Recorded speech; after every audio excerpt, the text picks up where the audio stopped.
जैसा भी ये संघर्ष 5 साल तक चला, जिसमें हमने कानून के बड़े बड़े लोगों को देखा, सुना, समझा, आज जब फैसला यहाँ पर है कि guilty, not guilty, innocent, culprit, अगर ऐसे सवालों के सामने आके खड़ा हो चुका है तो बड़ा ज़रूरी है कि यहाँ से इसे अब एक सही डायरेक्शन मिले।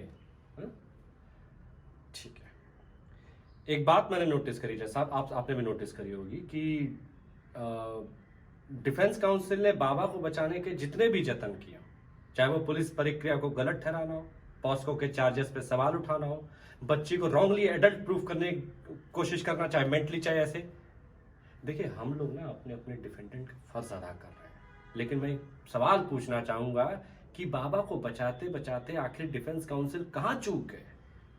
कहां चूके आप? मैं बताता हूं जैसा वो कहां चूके। वो इस अपराध की गंभीरता को समझने में चूक गए, वो पीड़िता की मनोस्थिति समझने में चूक गए, वो ये समझने में चूक गए कि इस अपराध का समाज पर क्या प्रभाव पड़ सकता है। जैसा हमारे यहाँ पे एक औरत का जीवन बड़ा साहस भरा होता है और जो बच्ची यहां खड़ी है उसी साहस का प्रतीक है।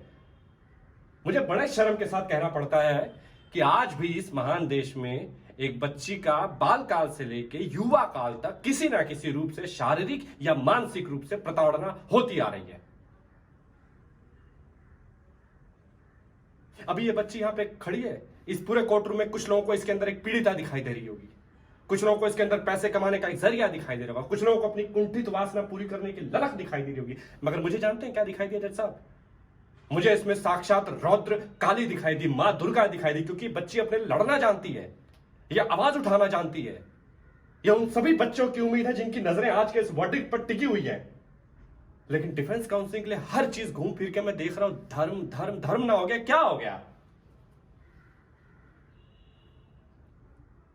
अगर धर्म सब कुछ है ना जैसा, अगर धर्म ही सब कुछ है तो फिर ठीक है, एक छोटी सी कहानी मैं भी सुनाता हूं और फिर अपनी स्पीच खत्म करता हूं, सर आप परमिशन हो तो।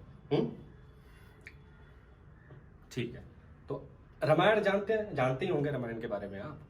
तो युद्ध के पश्चात प्रभु श्री राम ने जब रावण का वध कर दिया तो मरने के बाद रावण युगों युगों तक भगवान भोलेनाथ की तपस्या करता रहा। भगवान भोलेनाथ की, रावण जो कि भोलेनाथ का परम भक्त है, युगों युगों तक तपस्या करता रहा, लेकिन भोलेनाथ ने दर्शन नहीं दिए उसे। इस पे पार्वती दौड़ते हुए भोलेनाथ के पास पहुंची कि बोली कि हे प्रभु, रावण आपका परम भक्त, आप उसे दर्शन देके क्षमा क्यों नहीं कर रहे? तब भोलेनाथ मंद मंद मुस्काए, उन्होंने बोला कि हे पार्वती, इस कुकर्म को संसार में 3 भागों में बांटा गया है। पहला जो जाने अनजाने में आपसे हो जाए, छोटी मोटी भूल चूक जिसको आप सॉरी या कुछ ले दे के खत्म कर सकते हैं। दूसरा पाप अति पाप के रूप में जाना जाता है, जैसे कि अपहरण, हत्या, बलात्कार, इस तरह के जघन्य अपराध। कुछ हद तक इनकी माफी भी संभव है, मगर जो तीसरा कुकर्म है वो महापाप के अंतर्गत आता है और उसकी कोई माफी नहीं है, क्योंकि उसका प्रभाव युगों युगों तक समाज की मानवता और प्रभुता पर रहता है। पार्वती जी भोलेनाथ को टोकी, बोले कि हे प्रभु, रावण ने तो सीता का हरण किया है, तो ये तो अति पाप के अंतर्गत आना चाहिए, इसे महापाप में कहां देखें? फिर भोलेनाथ फिर मंद मंद मुस्काए कि हे पार्वती, जिस पाप का प्रभाव पूरे विश्व के मानवता पर सदैव के लिए रहता है वो महापाप के अंतर्गत आता है। मैं रावण को माफ कर देता यदि रावण रावण बन के सीता का हरण करता, मगर इसने एक साधु का वेश धारण किया जिसने पूरे विश्व के साधुत्व और सनातन हमेशा हमेशा के लिए दूषित कर दिया। ये रावण है, रावण, और इसे कतई माफ नहीं किया जाना चाहिए साहब, क्योंकि इसने विश्वासघात किया, इसने गुरु भक्ति का विश्वासघात किया है, इसने छोटी बच्चों का विश्वासघात किया, इसने मेरे और आपके प्रिय महादेव का विश्वासघात किया, उनके नाम का इस्तेमाल करके इसने महाजघन्य अपराध किया है। I claim death penalty for him to be hanged till death. Thank you.